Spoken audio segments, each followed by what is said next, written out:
Oh, You hear that bit, Tim? It's running. It's actually on right now. Skynet, should I get out of the way? What's going to happen?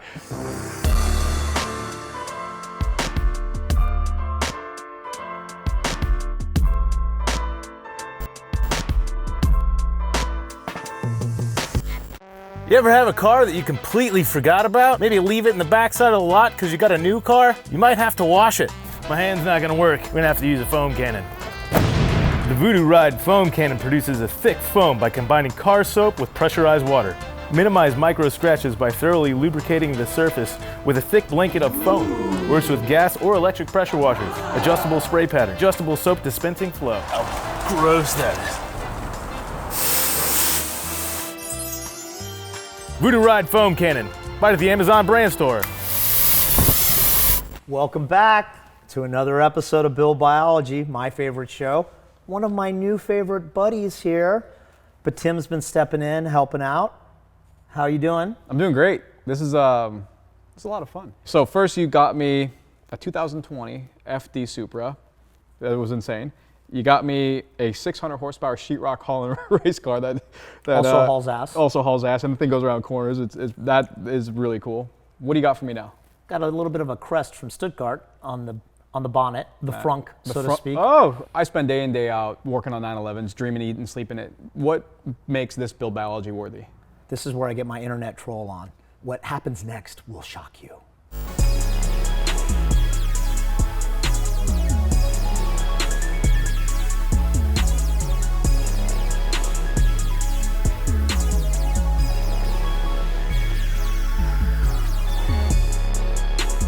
Hello. Hello, Betim. How are you? Good seeing you. Good to see you too. Great seeing you away from Orange County. It's Yeah, good. I rarely leave my bubble. So this, at a glance, looks like a crazy 935 vehicle. It is my first foray into the EV world. So it's my EV. first electric car, I believe it or love not. it. I love it. It has this beautiful theme that pays homage to the old gauzy Japanese team 935. But you know what this started life as?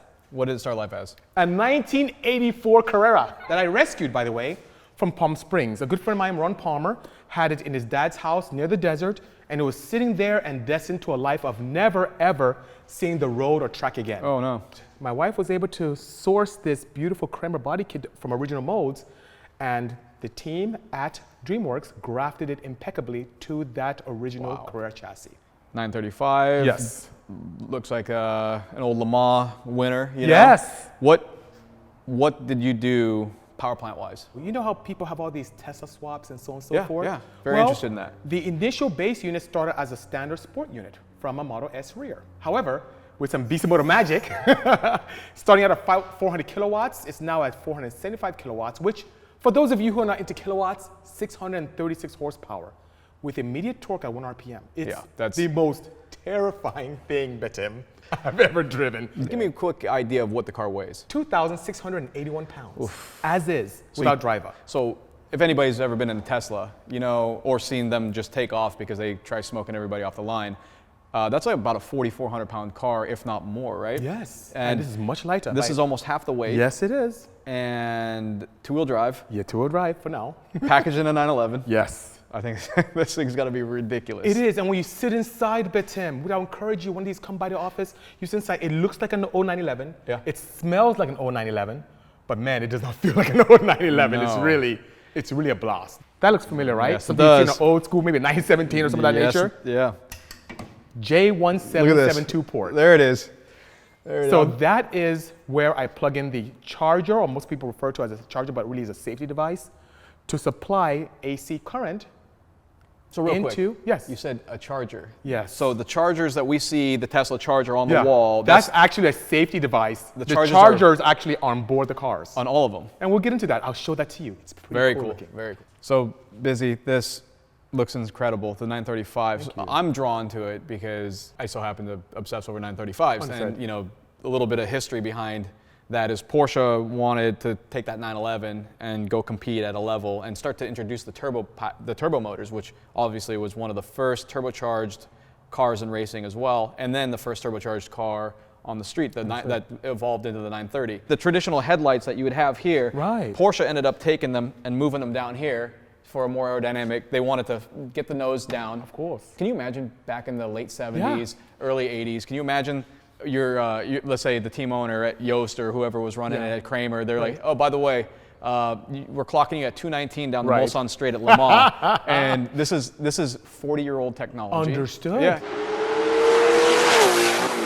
They did everything they can without the wind tunnels, with to get rid of some of the frontal area, lower the drag, increase downforce, keep the nose of the car down. Because if you displayed here, you've got the big 19 on back, just like the old 935s did, and you have the smaller wheel up front. So the cars, from what I understand, I used to talk to Hurley Haywood, and he said the car, you would turn it in. They had a welded titanium spool back then. Wow. Or not just a solid titanium spool. Yeah. They would turn it in just enough to get the car to rotate, and they just stand on it. And he said basically the front wheels were kind of just, and that became a problem down the straight, so that's why they did the first slant nose, and then that evolved. People started doing that, and Porsche actually offered that on the street. That's very true. And they had the flip-up headlights. Yep, I have 2 of them.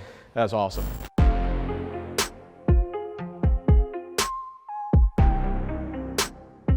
Tell me about the turbofan and why. Look at that. So if you look at Formula E, they tend to run turbofans like this. Now, the key element of a turbofan is to help cool brakes, and in many applications, to evacuate air from underneath the undercarriage to help with downforce.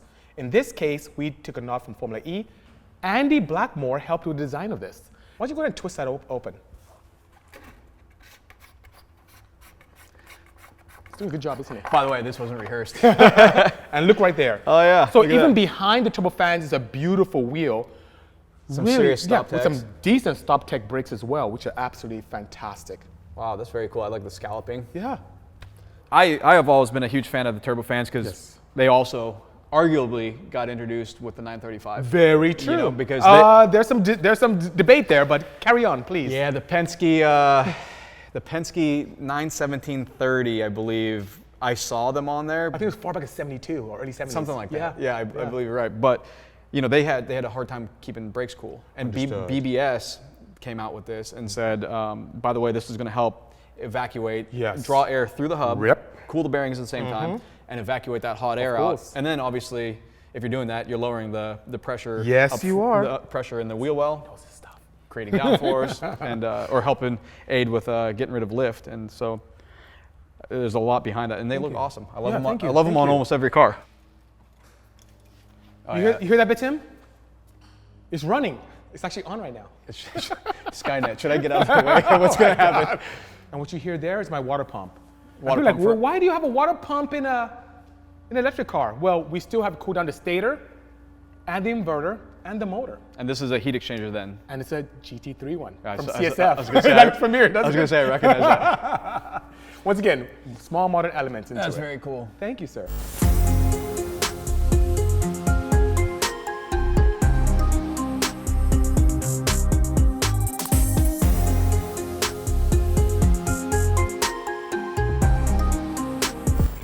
So in all the 911s that I've ever been around and seen, this has to be the first that I've seen that looks like this.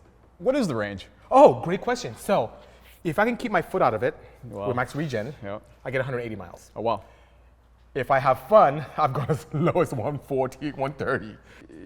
Driving it the way you're supposed to, obeying all the laws, you're getting about 180 miles. That is correct. With full regen. Full regen and full charge. Yes. Full regen meaning every downhill it's pumping power back. Even when you slow down, it's using, because the motor is also not only a unit that puts out energy, it's also an absorption unit. So it acts as a generator as well. So basically, you don't need to use your brakes. Yeah, you don't. I drove from Ontario to Rancho Cucamonga, don't ask me why, and didn't touch my brakes at all. Yeah, that's cool. It's really great, but also was able to maintain a decent amount of state of charge. Now, speaking of charge, remember I talked about the charger earlier? Yeah. That's that beautiful amplifier-looking device. That is the onboard charger, and what that does in essence, it takes the alternating current from a level 1 or level 2 from the plug in the wall and converts it to direct current. Got it. So I have alternating current coming in through the charger and comes out to direct current to charge the batteries properly. You see that weird gray device right there? Right here? So that's a Ryan BMS2. Look at how many... Oh, that's my wiring, dude. That's my COVID wiring right there. It looks untidy, but it works. It doesn't look that untidy. Thank you. You're very kind. That battery management system does multiple things. Not only does it manage the batteries, allows you to balance cells within the batteries, because in this rear, believe it or not, underneath the box, I have 96 individual cells, about 3.7 volts each, which is amazing. Huh? It has to keep them all balanced so they can all operate properly and stay safe. But it also communicates with the charging station that is in your facility by limiting the amount of charge going into the batteries. It has to stay full, and you don't want all the current to come in to overwhelm your charger either, because different chargers have different current limitations. So I'm running LG Chem batteries. Got it. There are 60 volt modules. There are 6 in the back here underneath this encapsulation, 6 in the front as well. In total, I'm running them in parallel. Got it. So the 6 can provide me, when fully charged, 403 volts. The front can supply me 403 volts. If I put them in series, which would be a no-no, I'll be looking at 806. But instead I'm putting them in parallel, just the same way you jump start a car, is what I'm doing here to increase my range. The negative lines do connect through this. So the negative line of my front pack and the rear pack join together here. Then my positive has its own pathway for the front pack and another pathway for the rear pack. This is where the paralleling occurs.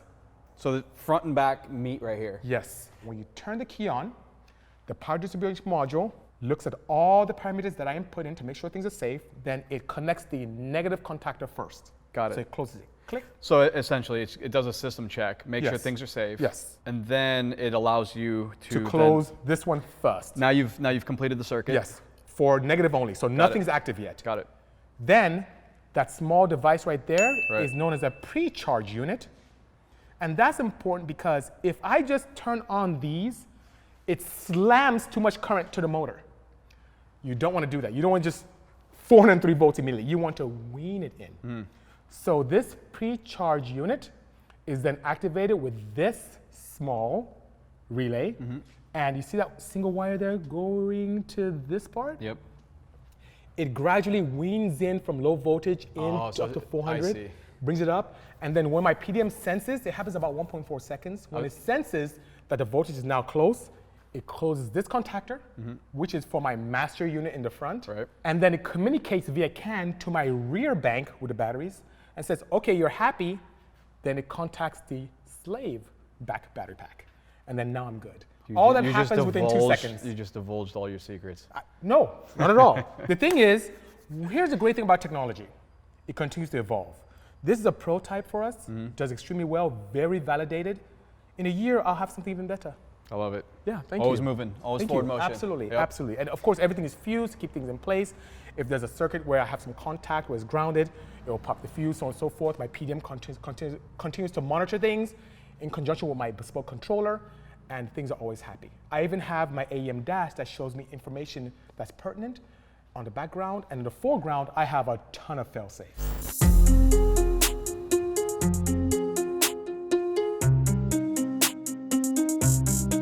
And you see those massive axles back there? Yep.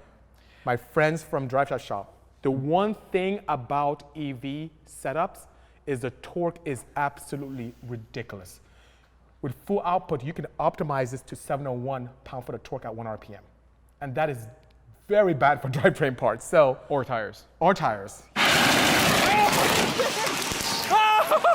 Oh my God!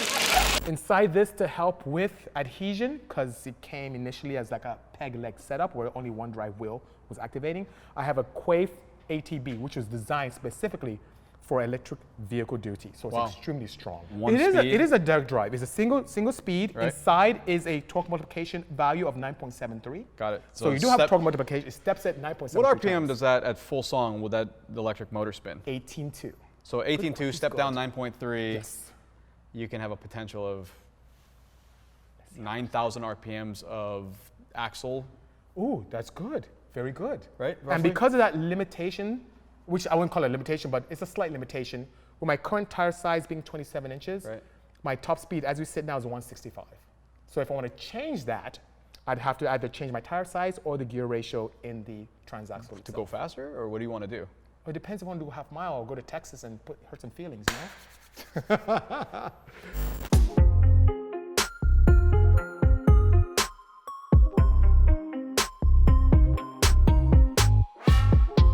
I'd love to show you what's going on inside. That'd be perfect. Jump in. So stepping over the cage. There you go. Look at that. I noticed, I'm going to tell you right now, Yes. this is the first time I've ever been in an early G-body car with 2 pedals. That's a good point. So where's the clutch?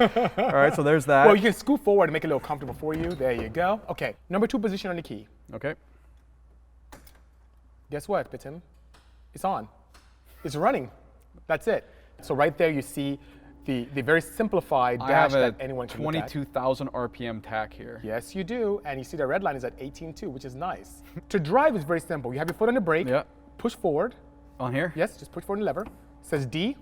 Yep. That's it. You drive. Pull back, reverse. That's it. It's that simple. Now, for racers, it's kind of counterintuitive, right? Because you can do the opposite. Yeah. But you think about the average person who would buy this car, a car of this nature. We're going to go backwards, we're going to go forward. forward. Go backwards and forward. So I made it easier for them. But it can always be reversed using keystrokes, which is pretty nice. I love how it's still kind of tactile, where you have something to touch rather than a button, or you know, it still feels like I'm in a 911. Or a screen, or absolutely. No, this is cool, and you still have a traditional light switch. Yes, I do, and it works impeccably well. Yeah. Horn works earlier on, like I told you.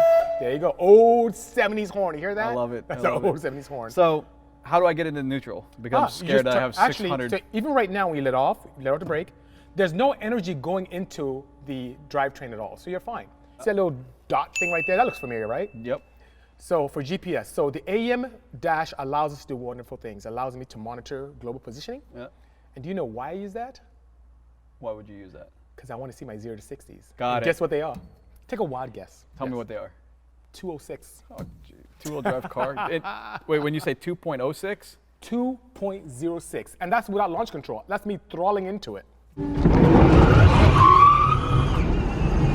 206.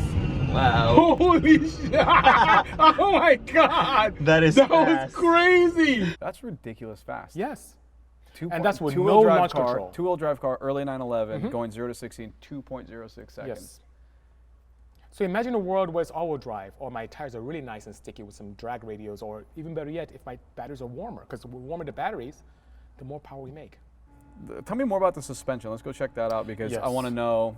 Obviously, it's a huge thing for any lower cars with overhang, and then once you start putting, instead of plastic down, you start putting carbon fiber down there. Right.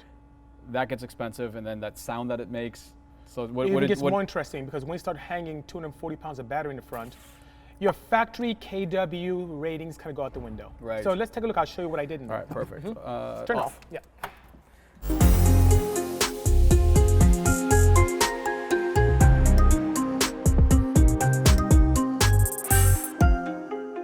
See, there's a lot going on here, right? Oh, yeah. So you see I have a much thicker spring, but also shorter, because I have this HLS system here. And when this is compressed and it sits inside this cup that we had machined, we had a CNC machine this cup. When I get to a road where I have very bad undulations or a driveway that's pretty steep, this can raise the front end as much as 4 inches and allow me to navigate that accordingly. That makes sense. But as you see, these are much thicker than we had on the factory setup, and allows me not to experience those weird oscillations that I had initially. Giving you more platform, more stability. Absolutely, and invoking more confidence and for more the driver support, as well. right? Yes, Yeah, please. that makes sense. But what I'd like to do, because Batim is a very seasoned driver, and what I'd like to do sometime soon, he's being modest, is have him drive it and give me some feedback, because this is one place that I actually need assistance with. When it comes to technology and power, I'm all about it, safety and all the good stuff, but when it comes to suspension, I need some help. Are you saying that I get to drive this thing? Yes, it'd be an honor for you to drive that, I'm in. Yeah, you can tell literally the brakes, you don't use them much. Aha. You gotta. Good thing, something about electric cars, I've heard from clients that they can go up to 100,000 miles and never change their brakes. Right. Because they use regen to their advantage. Yeah, absolutely. Yeah. Tell me, after laying this out and showing us what's going on here, what's next? Well, I do need to get some thermal management data on this, and my suspension as well. I'd like to get you actively involved in that, but here's one thing I noticed about this. Being rear-wheel drive only, it's a lot to handle. The adhesion is limited. So, what if I told you that I may have plans for something of this nature that's all-wheel drive with vectoring? How cool would that be? So what'd you think? I dug it. There's pluses and minuses, right? I think the pluses is like early 911, wide, a lot of tire, a lot of power. I think some of the minuses might be, there's got to be a lot of chassis dynamics that got to be worked over, because you got this early sketchy 911 with equivalent to 800 horsepower, and you're running instant power all the time. The car's just not designed for that. I think there's going to be a lot of stuff we're going to do with the chassis to make that car really do what I think what Busy's after, and hopefully I get to get behind the wheel of that thing and help be part of that process, because this is pretty exciting. Yeah, so you guys could probably give like a Taycan Turbo S a run for its money. We better be able to smoke a Taycan Turbo S or a Tesla. Take that, Elon. Bye. There's a movie I love so much. It's Hitchhiker's Guide to Galaxy. It's one of my favorite movies. Yeah. So I pay a nod to that. Even the 42 on the car. Anyway, okay. So go ahead and hit that switch and watch what the screen does. Oh yeah. What am I looking at here? So what Batim just saw were two mice, Yeah. which is on a button for the infinite improbability mode. Once you hit that button, you didn't know where you end up. So I have the same switch on my BC mode with a red light. Improbability. You have no idea where this car's gonna put you, in a tree, on a curb, off a bridge. So that's why I have that on.